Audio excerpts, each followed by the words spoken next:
So I'm sitting here with Angelo one day after Mike Hill came to visit us. And for those of you that don't know the name Mike Hill, he's the author of the Blinky programs that have graced the front panels of the PDP-8, the 10, the 11 and now the 1. His Blinky for PDP-1 is a bit of a masterpiece, but already Blinky for the PDP-8 was a very nice program that contains a lot of fun stuff that people don't know about. We'll make a video of that afterwards. Anyway, we got talking about the PDP-8 and he showed us a mini Blinky or a micro Blinky, which basically is 4 or 5 instructions. And Angelo then logged on and said, well, that would be interesting on the PDP-5 as well. So, right. So Mike wanted to see this on the PDP-5. First of all, we have it already in memory on the PDP-8 here.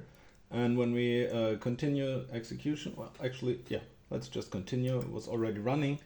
You can see that these 4 instructions do very nice things with the accumulator.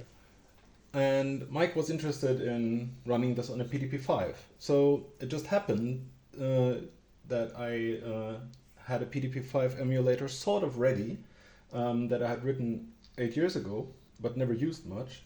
And so in like an hour of hacking in the afternoon, I put it on the PiDP-1 panel. And this is now what we're going to show. To add to that, it just happens that the PDP-1 front panel is a bit large for PDP-5, but contains all the stuff that you need. Correct. So we're not using the full front panel for the 5, and I will explain what is happening. So we turn on the power just like you would. First of all, we don't. The computer is now in a random state. So this is now PDP-5, right? So this is not a PDP-1, that's a PDP-5, correct. So just to explain what's going on, the program counter is 0 because the PDP-5 doesn't actually have a program counter. Or it does have a program counter, but it's in core memory. It's not a register made out of flip-flops. It's core address 0. It has a memory address register, memory buffer, and accumulator, just like other PDPs would, but only 12 bits, of course. We also have the instruction lights here, 3-bit instruction and only 1 bit for the I bit. And it has a state, like a major state with 6 possible states, so program, and I don't know them by heart now, but it has a special program counter state because it has to fetch the program counter at cycle 0. So we have the program also in memory here already, and we're going to start at this address, 7776. Oops, 6. To start it, you would... It's 771, no? 777, no 6. Oh, beg your pardon, it's up. Yeah. So on the PDP-5 you have a load address key because it only has 1 row of switches. And of course the PDP-1 doesn't have one, so instead we push start up, and we will now see that the switch register has been copied to the memory address. And now we can start the machine, just like you would normally, just start. Oop. And there you go. And this is a slightly different version. We changed it to rotate in the other direction. So we now have the PDP-8 going left and the 5 going right. And so what's labeled as overflow on the front panel is actually the link bit, right? Correct. This is the link bit. Here we see the 5 running through the different cycles. And here we see which instructions we're executing. The defer light is just a copy of the defer cycle light here. So now let's investigate a little bit how this machine works. We go into single step mode, and now we can see how these individual cycles work. So to clear, we're single stepping not instructions, but cycles within instructions. Correct. So like the early PDPs are all based around the memory cycle. In the PDP-5, that's a 6 microsecond cycle, which is fairly fast, I guess. PDP-1 has 5 microseconds, but of course every instruction has 1 more cycle because it has to fetch the program counter. So that makes it quite a bit slower. So now when we press continue, we will see how the computer goes through the major states here, and we will see the address and like the 3 registers update after each cycle. So that would be That means the next cycle is now the program counter cycle. And if we press continue, we will have the next program counter loaded in MA. And this means we're now in the fetch cycle. So next we fetch the address from memory, and it should appear in the memory buffer.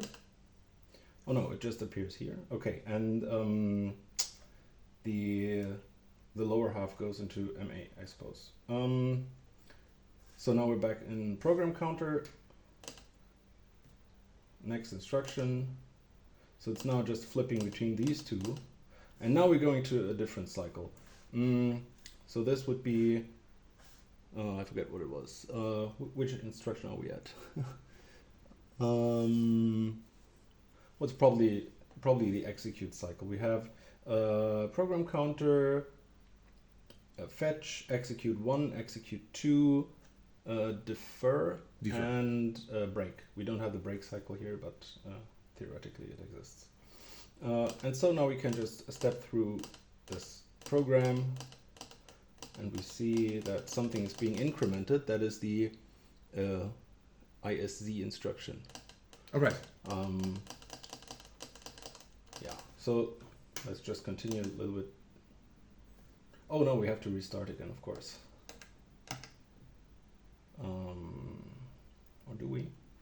Okay, let's stop. Let's try this again. Let's see where we end up. Because it's of course a bit random where you end up in the program. But mostly we're stuck in this counting loop, I guess. I'm not going to analyze the program now. Let's just let it run. Load, start. Yep. So there you go. We have a little PDP-5, like a weird PDP-5 on this panel now. So I guess the PiDP-1 will contain a PDP-5 Easter egg from next month on. Yeah. Because this needs to be done. That's a fun thing. It would be nice to have more PDP-5 software around, like assembler and debugger. I don't know, some fun, like a bunch of fun stuff that you would have for the 8.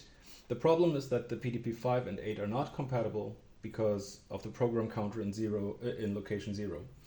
So the PDP-8, when it like does an interrupt, it starts at location 0, and this one has to go to location 1.